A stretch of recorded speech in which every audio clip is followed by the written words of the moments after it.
on Overdrive today, we drive the India spec Mercedes-Benz GLB and the EQB. We also tell you what's changed in the Audi Q3. Hello and welcome to Overdrive. I am Soni. That Mercedes-Benz has just launched the GLB and EQB in India, and we take a drive in both of these SUVs to tell you just what differentiates it from the other, of course, apart from the powertrain. The first time Mercedes-Benz India showed us the new GLB was almost 3 years ago in Utah. That was the time when we drove the new GLS for the first time. Now the GLB has taken an awfully long time to come to the Indian market, but now that it's here, you can make a choice with 3 powertrain options. You can get a 1.3 petrol, a 2-litre diesel, or for the first time, an all-electric EQB, which we'll come to in a bit. If you are considering either of the internal combustion engines though, I think the diesel makes more sense.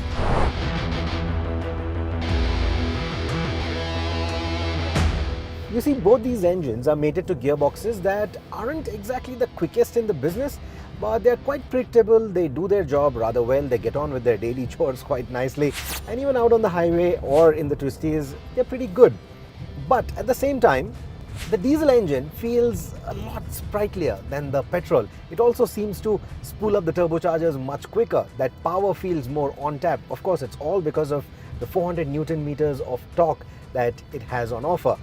There is a bit of that diesel clatter. It's not as refined as the petrol, but it's just the punch that it gives you that makes it the nicer engine or the nicer car to drive.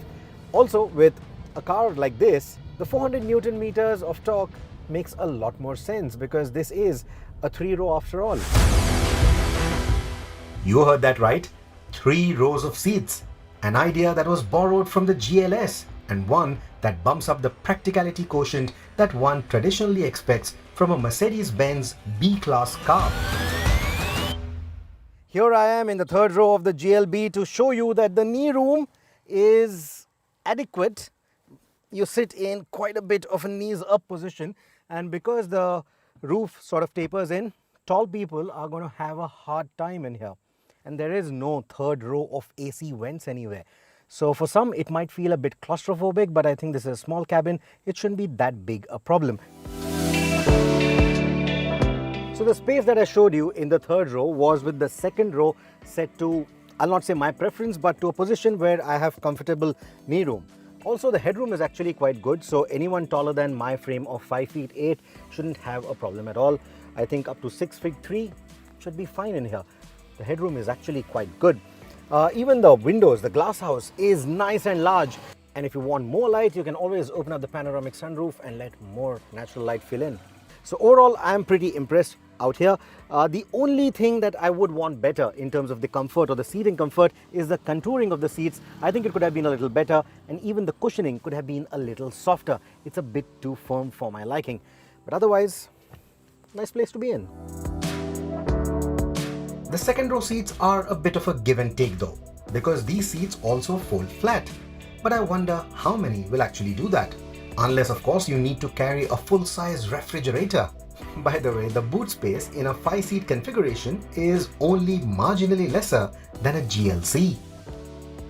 Some of the notable features include the 2 large screens, hard disk storage for navigation maps, wireless charging, plenty of USB-C ports, seat kinetics for the front seats, and even a car wash mode inspired by the GLS, which automatically closes all the windows, the panoramic roof, and also switches off the wipers to prepare the car for a wash. If only this car had the front massage seats too. Well, that's wishful thinking, but the package would have been just perfect. Because you see, despite the reclining rear seats and the space that this car offers, this is still going to be more of a self-driven car. And while I already told you that it's the diesel that makes more sense, I think the variant to get is the 220D 4MATIC. Not only does it get you those stunning Amg wheels, but it also gives you the opportunity to traverse some rough terrain if you so wish. We'll be back momentarily to tell you about the Mercedes EQB. Stay with us, you're watching Overdrive. Welcome back, you're watching Overdrive. Can you believe it? Mercedes-Benz has already launched its 4th electric vehicle in India, the EQB. I'll let Rohit tell you why this SUV is so desirable. It's astonishing that even with a laden ground clearance of 134 millimeters, the GLB is able to go over most of these obstacles that the regular trails or pathways to your farmhouse or maybe even to some nice viewpoints like these will throw at you. It will go over all of that. It will tackle potholes quite well as well, even with that small ground clearance on paper. But you know what is more astonishing? The EQB that I'm driving right now, the electrified variant, despite having so many batteries in the floor, it actually has better ground clearance than even the GLB, and 21 millimeters of that. Another reason to maybe consider the EQB or the GLB over the outgoing GLC is the height. It's marginally taller than the outgoing GLC. You also have a flat floor because the batteries are in the floor, but to accommodate that higher ground clearance, the floor is slightly taller. So what essentially happens is you sit in a bit of a knees up position. It's not very noticeable unless you get into both the cars back to back. Only then you will probably see the difference. But it's not a deal breaker. It's not something that I would complain about. Yes, it could do with slightly better under thigh support. I could imagine slightly better, thicker squabs right here. But otherwise, not too bad. What elevates the cabin experience further is the more enhanced ambient lighting package in the passenger side of the EQB's dashboard. It also complements the rose gold inlays in the dash, the AC vents and the upholstery, and that adds a breath of freshness to this familiar Mercedes-Benz design. The EQB's cabin is also more lounge-like in that sense, and you can also enjoy the audio a little bit more in here because of how silent the cabin is.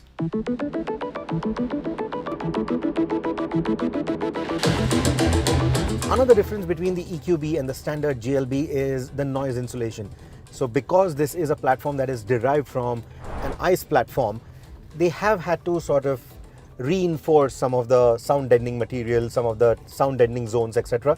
And that has worked quite well. I mean, electrics are silent vehicles, of course, so you don't have much powertrain noises kicking in, but to make sure that the road noises, the tire noises don't become too irritating, don't become too overbearing on maybe highway or concrete roads, etc. They have had to sort of beef up that sound deadening, and I think they've done a very good job. It is actually quite a silent car, but just to put things into perspective, clearly not as silent as the EQS. The refinement of the powertrain, the way the engine noises have been curbed, it still doesn't feel as refined, as polished as the GLC. I think the GLC still has an edge there, and with the new one coming out, I think they'll even take that further. So even though it's the same kind of powertrains, it just feels a bit more refined, a bit more polished. This one leaves a bit of room for improvement. The EQB runs a dual motor setup, but most of the times it is the motor at the rear which is doing most of the driving.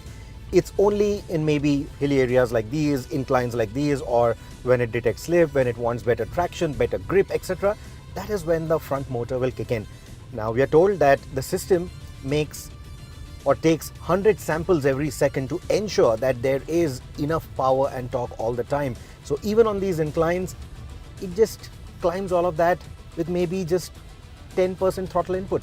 So there is never the dearth of power or torque. Of course, the ride is a bit on the firmer side. This is a 2.2 ton car that's almost 500 to 600 kilos heavier than the regular GLB. So yes, for that weight, they have had to sort of beef up the suspension a little more, make it slightly stiffer, and that shows in the ride quality. But it's not something that is a deal breaker. It's not something that I'll complain about. And that with the better ground clearance, you don't have those butt clenching moments every now and then the way we used to have with the EQC, or even when we had them a few times with the EQS. Of course, there is no adaptive damping. You cannot raise the car. So all those are features that are missing on this. But even without it, on the kind of B roads that we've been driving or are continuing to drive right now, it hasn't really left any room for complaint. The slightly firmer setup also makes the EQB feel more taut around bends. Add to it the mass centralization achieved by the batteries in the floor, and you will be pleasantly surprised to know that the EQB handles far better than the GLB and makes the ICE counterpart feel nose heavy. The only thing that robs into some of that excitement of driving the EQB is the lack of precise engine braking control. as with most electric vehicles, you get different levels of regen which can be adjusted using the paddle shifters behind the wheel. So you get a D-, which gives you very aggressive braking force or regen braking force. Then you have the D, which is like a balance, and then there's the D+, which is almost like a coasting mode. So the D+ is what I've used on some of the more open stretches of the road where I don't really want a lot of braking from the powertrain. I want it to just coast along. But in the hilly areas, the D mode is what I've liked more. The D-, it's a bit too aggressive for these narrow hilly roads, but the D mode has just proved to be the more balanced one, and that is what I have resorted to. The acceleration is actually quite brisk. It is almost on par with the petrol and the diesel counterparts, and because there is not too much oral drama to go with it, because there are not too many sounds to go with it, it almost feels deceptive how quick this vehicle is. So the safety features are largely similar between the GLB and the EQB. What it does get, however, is a forward-facing radar, which essentially gives you automated braking if required. It also gives you lane keep assist, and there's also a blind spot warning. So all these three features are exclusive to the EQB. Despite their boxy silhouettes, these two cars are high on practicality and are rather good looking too, which was not something we could say about the older B-Class. For those looking at making a green statement, the EQB also distinguishes itself with the slightly different fascia, the seamless tail light which also pushes the registration plate into the bumper, and of course the blue accents and the exclusive rose gold color with matching inlays in the cabin. I'm told that they've already got triple-digit bookings. So that clearly shows that the Indian market is responding to these two vehicles rather well. And it isn't hard to see why. These are all-rounders of sorts.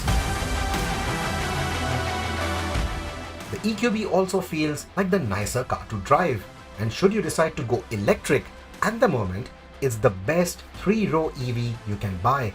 And I think if I had to pick, I would get the EQB over the GLB, as long as my road trips would not extend far beyond the popular highway corridors in India, which Mercedes-Benz and other third-party players are already equipping with fast chargers.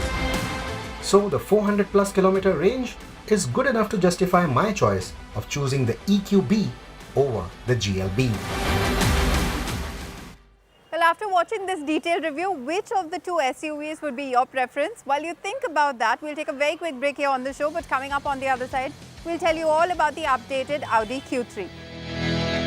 Welcome back, you're watching Overdrive. Audi has decided to bring back the Q3 in India after a 2-year hiatus, and it is now based on the MQB A2 architecture. Let's see what that means in terms of space and also how the SUV feels like to drive.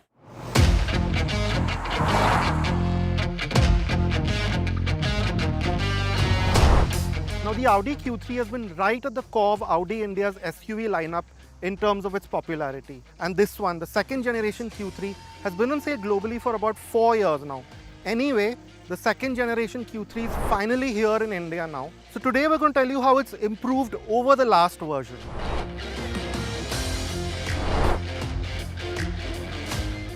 Now the easiest way to recognize the second generation Q3 is from the way it looks from the front.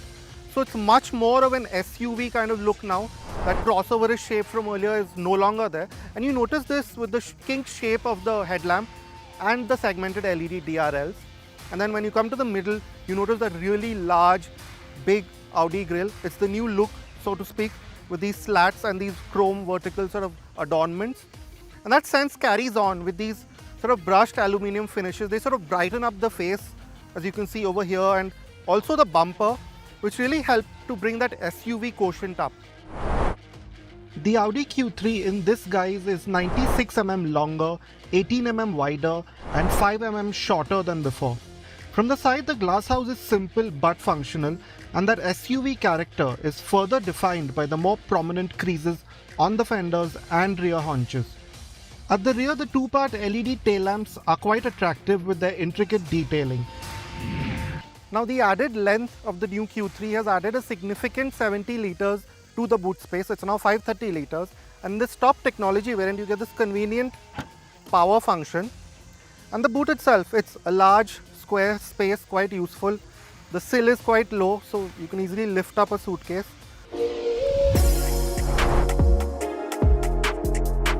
Now you notice this shift to this more modular MQB architecture the minute you step inside the new Q3. It's a far more airier, more spacious place to spend time in, and that's helped by the general layout and design. Now here's something that we really like about the way Audi has designed the center stack of the Q3. Now you know that dual screen layout that you find in larger Audis like the Q7, which we don't really like because it puts these climate controls on another screen. Thankfully here you have these, again, very crisp, very tactile, these damped AC buttons which are very satisfying, very tactile to use. You have hard redundancies for pretty much all the functions that you would need. And again, this 10.1-inch MMI screen, we've always liked it. We've liked how intuitive and clear the menus are. So that continues as it is.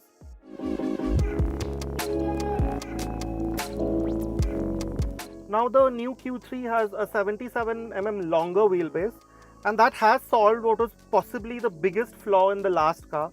So as you can see now, the interior, the back seat is much more usable, much more comfortable for at least 2 adults. And yes, while the entry, the ingress egress isn't quite as good, the opening isn't too large, but once you're inside, the amount of knee, leg and of course headroom is great, much improved from earlier. But here's the kicker, here's what really takes it right to the top of its segment in terms of space here, the Q3. You get a massive 150 mm of travel for the rear seat, and you can also recline it to quite a comfortable angle. You get 6 airbags and the usual crop of passive safety features, but lesser Skoda VW offerings as well as rivals do better on this count.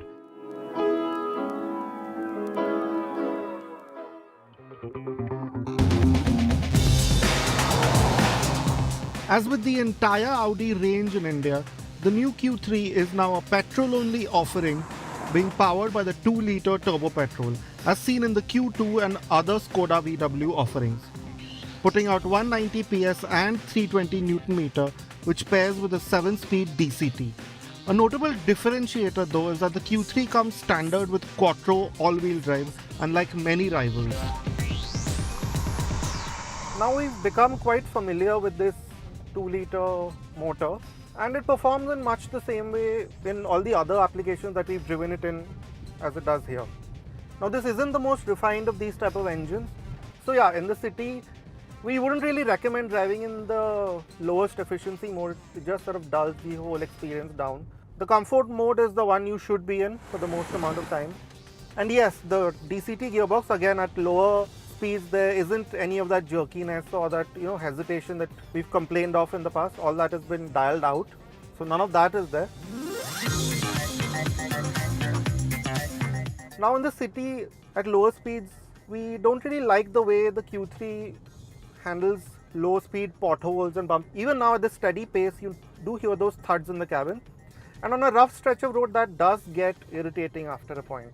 But having said that, once you've picked up speed, once you are on the move and up and going, the ride really settles down. There's a sense of poise, there's a sense of control that you find typically in Audis, and that's fully intact here too. Yes, the Q3 isn't the most engaging car to drive in this segment, but with the quattro all-wheel drive system, you do get the sense of control, the sense of poise again, that is really quite nice, that's really quite reassuring.